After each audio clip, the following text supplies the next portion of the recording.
मातोश्री शिंदखेडराजा तालुक्यातील वर्देडी येथील लैंगिक अत्याचाराच्या प्रकरणातील आरोपीला अटक झाली असून त्यांच्यावर वेगवेगळ्या कलमानुसार पोलिसांनी गुन्हे दाखल केले आहेत। परंतु या घटनेला काही राजकीय पक्ष निषेध मोर्चे काढून वेगळे वळण देत आहेत।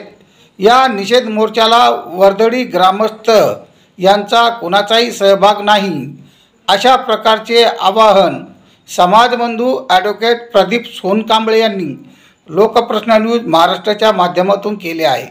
जय भारत जय संविधान। मी प्रवीण कुमार काकडे व आपण बघत आहात लोकप्रश्न न्यूज महाराष्ट्र राज्य। महाराष्ट्रातल्या तमाम जनतेला नमस्कार। काल परवा आमच्या वर्देडी या गावामध्ये एका नराधम शिक्षकाने शाळेतील 10 ते 12 मुलीवरती लैंगिक अत्याचार केलेला आहे। या प्रकरणामध्ये पोलिसांनी योग्य रीतीने तपास केलेला आहे, आरोपीला अटक केलेला आहे आणि त्या आरोपीला 5 दिवसाची पोलीस कस्टडी सुद्धा भेटलेली आहे। यानंतर काही सामाजिक नेते, राजकीय नेते हे त्यांची राजकीय पोळी भाजण्याच्या वाईट उद्देशाने वर्देडी या गावात घडलेल्या घटनेला हाताशी धरून वगैरे काढून राजकीय वळण देण्याचा प्रयत्न करत आहेत। हे प्रकरण खूप संवेदनशील आहे। पोलीस प्रशासन योग्यरित्या त्याचा तपास करत आहे आणि मोर्चा निषेध वगैरे महाराष्ट्रामध्ये इथून महाराष्ट्रामध्येच काय पूर्ण देशामध्ये जगभरामध्ये कोणत्याच बालकावर लैंगिक अत्याचार होऊ नये यासाठी आपण सगळेजण सोबत आहोत। परंतु जर कोणी या घटनेचा राजकीय पोळी भाजण्यासाठी मोर्चे वगैरे काढत असेल तर वर्दडीवासीय म्हणून आम्ही त्या निषेध मोर्चामध्ये सहभागी नाहीत।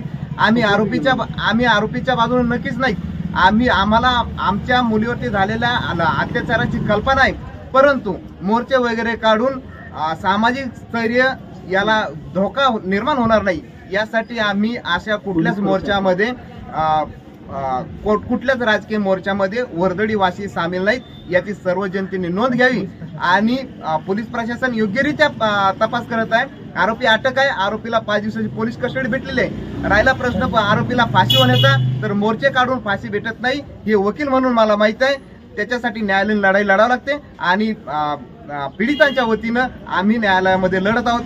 त्यामुळं जनतेनं कुठल्याही प्रकारची दिशाभूल न करता आमच्या पाठीशी उभं राहा, परंतु निषेध मोर्चे किंवा मग कुठल्या प्रकारचे आंदोलन याला आमच्या गावाकडून विरोध आहे।